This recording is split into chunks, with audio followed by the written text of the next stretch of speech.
Nes Vlogettes! Hello guys! Andito na naman tayo sa ating tutorial, okay? So, gusto nyo bang kumita sa TikTok na konti pa lang yung mga followers niyo?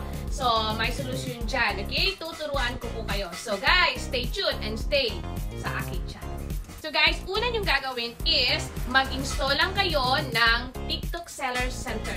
At pag na-install na po ninyo yan, ang gagawin ninyo, ipifill up mo yung mga tanong nila. Ipifill up mo talaga. And then, may dalawang option doon, business or individual. So, ang i-choose nyo, ewan ko business ba yun, ang i-choose nyo lang po ay individual. And then, follow na yun lahat. Don't forget, kailangan may ID po kayo. Pwede din gamitin yung national ID na Xerox, yung sa paper lang po. Yun, gamitin nyo yun.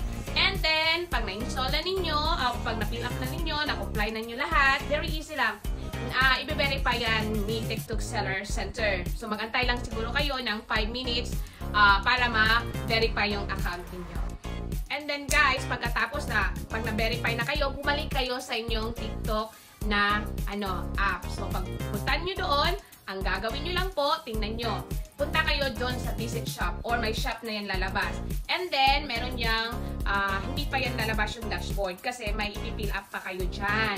So guys, I hope na-gets nyo yung point ko. And then, sa next tutorial ko, tuturuan ko kayo kung paano magbenta na talaga sa TikTok gamit yung link natin. Very easy, very madali lang po. Basta na-verify na kayo and then nakalink na kayo sa seller shop. Okay? Thank you so much for watching and don't forget to subscribe to my channel and click the bell button for more notification for the upcoming videos. Thank you guys! Gracias!